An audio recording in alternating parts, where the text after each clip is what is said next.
बिस्मिल्लाहिर्रहमानिर्रहीम। अस्सलाम वालेकुम दोस्तों और मेरे मोहतरम काश्तकार भाइयों, मैं हूं आपका मेज़बान सदाकत अली और एग्रीकल्चर रेवोल्यूशंस में आपका खुशामदीद।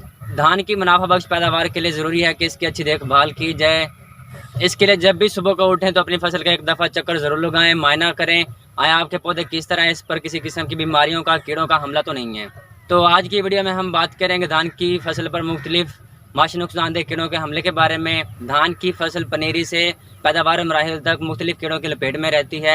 मुख्तलिफ कीड़ों का हमला होता रहता है, जिसमें मुख्तलिफ तने की सुंडियाँ, पत्ता लपेट सुंडी, प्लांट हॉपर जिसमें सफ़ेद और भूरी पुष्ट वाला तेला है। ये मुख्तलिफ कीड़े धान की फसल पर हमलावर होते हुए इसकी पैदावार को कम करते हैं और इनका हमला तकरीबन अगस्त और सितंबर में चलता रहता है।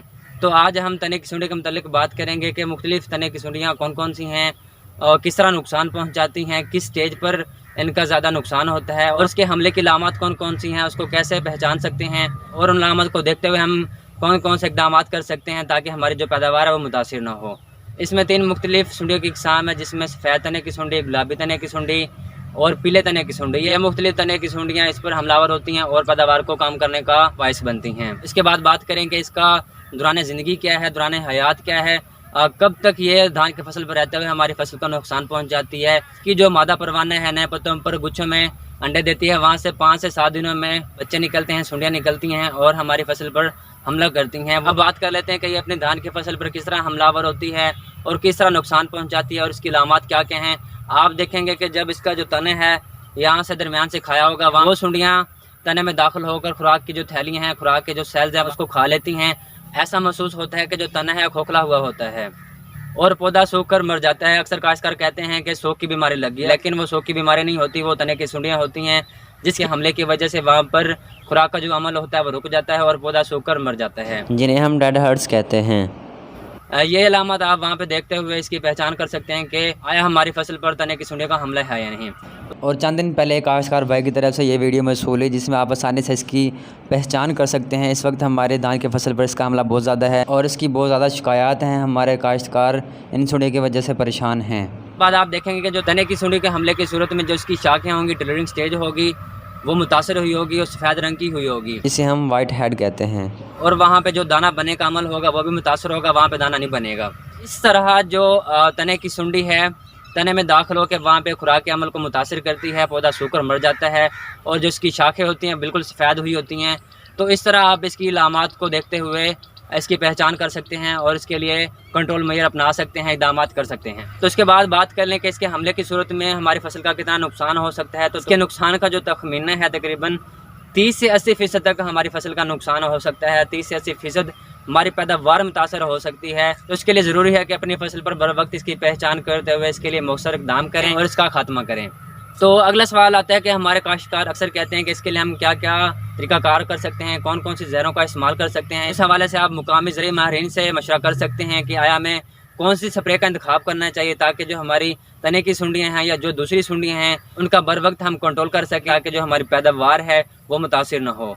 तो इसके लिए चंद केमियाई तरीके हैं, उनको अपनाते हुए उसको इख्तियार करते हुए हम इन तने की सुंडियों को बर वक्त कंट्रोल कर सकते हैं। इसके लिए जो मुख्तलिफ जहर इस्तेमाल होते हैं उसमें सबसे पहला जो जहर है उसमें क्लोरेंट्रा निलिप्रोल है।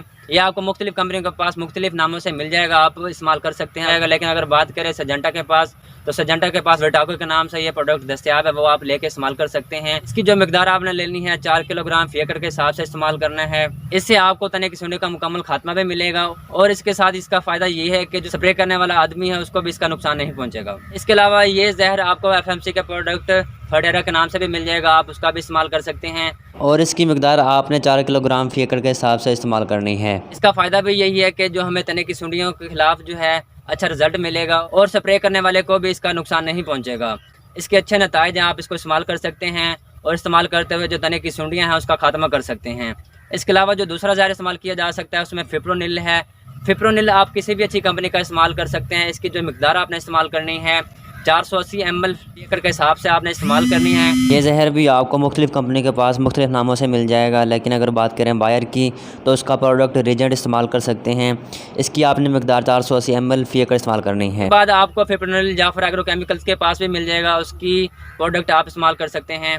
इसके अलावा जो तीसरा जहर इसके लिए इस्तेमाल किया जा सकता है उसमें कार्टेप है। कार्टेप की आपने 9 ग्राम फी एकड़ के हिसाब से मिकदार लेनी है। ये मुख्तलिफ कंपनियों के पास मुख्तलिफ नामों से मिल जाएगा, जैसे कि जाफर एग्रो केमिकल्स के पास आपको काटेप के नाम से मिलेगा। इसके बाद आपको FMC के पास होपो के नाम से मिलेगा। इसकी आप भी यही 9 किलोग्राम फी एकड़ के हिसाब से मिकदार इस्तेमाल कर सकते हैं। इसके अलावा आपको ये जहर स्वाद एग्रो केमिकल के पास सनटेप के नाम से मिल जाएगा, उसका प्रोडक्ट भी आप इस्तेमाल कर सकते हैं।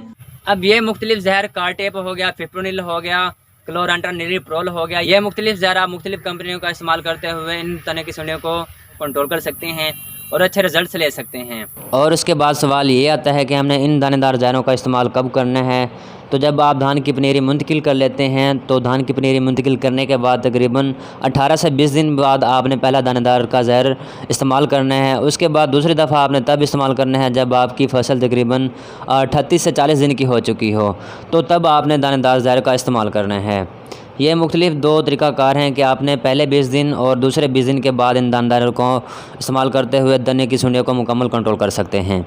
तो इसके अलावा आपने इन जहरों को इस्तेमाल करते हुए एक चीज़ याद रखनी है कि जब आपने इन जहरों का इस्तेमाल करना है तो आपका जो खेत है उसमें पानी मौजूद हो, वो खुश्की की हालत में ना हो। तकरीबन 1.5 से 2 इंच जो पानी की सतह है, पानी का लेवल है, वो उसमें मौजूद होना चाहिए, बरकरार होना चाहिए, ताकि जो ये जहरें हम तने की सुंडियों को कंट्रोल करने के लिए इस्तेमाल कर रहे हैं उनका हमें अच्छा रिजल्ट मिले।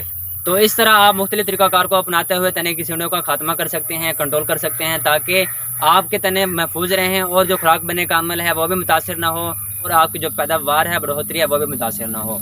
तो उम्मीद करता हूँ मेरी आज की वीडियो आपको पसंद आई होगी, और अगर पसंद आई है तो इसको लाइक भी करें, दूसरे काश्तकारों को भी शेयर करें और हमारे चैनल एग्रीकल्चर रेवोल्यूशंस को भी सब्सक्राइब करें, ताकि हमारी हौसला अफजाई भी होती रहे और हमारी आने वाली वीडियोज़ आप तक मौसूल होती रहें। तो इसी के साथ मुझे इजाज़त दें। अल्लाह हाफिज़।